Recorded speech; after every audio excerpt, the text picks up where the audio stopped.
ఇక్కడంట వైఎస్ఆర్ కాంగ్రెస్ పార్టీకి సంబంధించినటువంటి నాయకులు కార్యకర్తలు బయటికి రావద్దు, యాక్టివిటీస్ చేయొద్దు, ఎక్కడ కూడా గొంతెత్తి మాట్లాడొద్దు, ఎవ్వరూ కదలాడకూడదంట. ప్రతి గ్రామం నుంచి ఈ రోజున పోలీస్ స్టేషన్లో కేసులు పెట్టడం, పోలీస్ స్టేషన్లోకి పిలిపించడము, హరాస్ చేయడము, తిట్టడము, కొట్టడము, కేసులు పెట్టడము, అరెస్టులు చేయడము, జైళ్ళకు తీసుకువెళ్ళడము, ఈ విధమైనటువంటి అరాచక పాలన చిలుకలూరుపేట నియోజకవర్గంలో నడుస్తోంది. ఇదట్లా ఉంటే ఇక్కడున్న చాలామందికి తెలుసు, మా మామగారు 80 సంవత్సరాల వయసు కన్నా పెద్దోడండి. ఆ వయసులో ఉన్నటువంటి పెద్ద మనిషి మీద కూడా కేసు కట్టించాడు ఈ ఎమ్మెల్యే పుల్లారావు. నా మరిది ఫారిన్ సిటిజన్, ఫారిన్లో వ్యాపారాలు చేసుకుంటే నా మరిది మీద కేసు కట్టించాడు ఈ ఎమ్మెల్యే పుల్లారావు. నాకేనా కుటుంబం ఉంది? మీకు లేదా కుటుంబం? ఎన్ని రోజులు సాగుద్ది అనుకుంటున్నారు ఇట్లా? ఎన్ని రోజులు నడుస్తుంది అనుకుంటున్నారు ఇట్లా? నేను ఇక్కడ మీకు ఒక్కటే చెప్పాలనుకుంటున్నా, ఈరోజు నా కుటుంబాన్ని, మా వైఎస్ఆర్ కాంగ్రెస్ పార్టీ నాయకుల్ని కార్యకర్తల్ని మీరు ఇబ్బంది పెడతా ఉన్నారు. పుల్లారావు గారు, మీకంటూ ఓ రోజు వస్తుంది, గుర్తుపెట్టుకోండి. ఇంకోసారి చెప్తున్నా, మా కుటుంబం జోలికి వస్తున్నారు కదా, మాది పురుషోత్తపట్నం, గుర్తుపెట్టుకోండి, ఊహించుకోండి ఒకసారి. నేను ఇక్కడ మీ మీద గెలిచి మిమ్మల్ని ఇంట్లో కూర్చోబెట్టాను.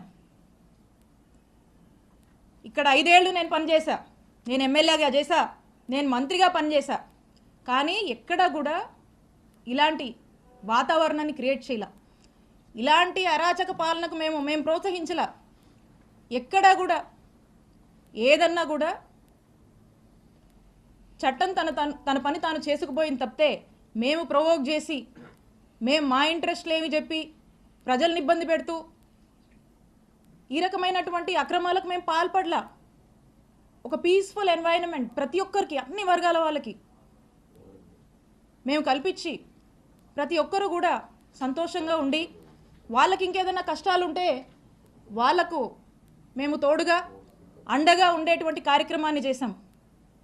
ఇక్కడ నేను ఎమ్మెల్యేగా ఉండి, ఇక్కడ మంత్రిగా ఉండి, ఇక్కడున్నటువంటి ప్రజలకు కొన్ని వేల కోట్లతో గవర్నమెంట్ హాస్పిటల్ నిర్మాణం చేస్తే, ఈ రోజున మన చుట్టుపక్కల ఉన్నటువంటి నియర్ బై ఉన్నటువంటి జిల్లాల్లో వాళ్ళు కూడా, మనకి ఇటు ఉన్నటువంటి ఊర్లలో అందరూ కూడా చక్కగా వచ్చి ఈరోజు వేల సంఖ్యలో చక్కటి వైద్య సేవలు పొందుతున్నారు. ఎప్పుడో చిరకాలపు కలగా ఈ చిలుకూరుపేట ప్రాంత ప్రజల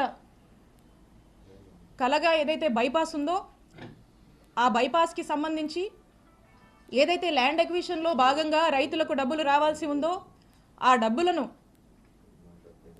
ప్రభుత్వం ఏదైతే వాటా చెల్లించాల్సి ఉందో, ఆ వాటాని కూడా జగనన్న ప్రభుత్వం ఆ రైతులకు చెల్లించి, కోవిడ్ టైంలో అనేక ఇబ్బందుల వల్ల ఈ ప్రాజెక్టు కాస్త ఆగిపోయి వెనకబడి ఉంటే కూడా వాళ్ళందరినీ పిలిచి, ఆ కాంట్రాక్టర్ని పిలిచి వాళ్ళకు మోటివేషన్ ఇచ్చి, వాళ్ళకు ప్రభుత్వం వైపు నుంచి కావాల్సినటువంటి సపోర్టు పూర్తిగా ఇచ్చి, రాత్రింబగలు వాళ్ళు పనులు కంప్లీట్ చేసి, శరవేగంగా పనులు పూర్తి చేసి బైపాస్ని అందుబాటులోకి తీసుకురావడానికి ఎంత కృషి చేశాము. ఈరోజు చూస్తే ఎక్కడి నుంచో, చెన్నై నుంచి, కడప నుంచి వచ్చిపోయే వాళ్ళందరూ కూడా ఈరోజు ఎంత కమ్యూట్ బాగుందని చెప్పి హర్షించేటువంటి పరిస్థితి. ఈరోజు ప్రతి ఒక్కరు కూడా యాక్సిడెంట్లు తగ్గి సంతోషంగా ఉన్నటువంటి పరిస్థితి. అలాగే చిలకలూరుపేట పట్టణ ప్రాంతానికి సంబంధించి అమృత్ పథకం చివరి దశలో ఉంది. ఆ చివరి దశలో కొన్ని పనులు జరిగితే ఆ ప్రాజెక్ట్ కంప్లీట్ అయిపోతుంది.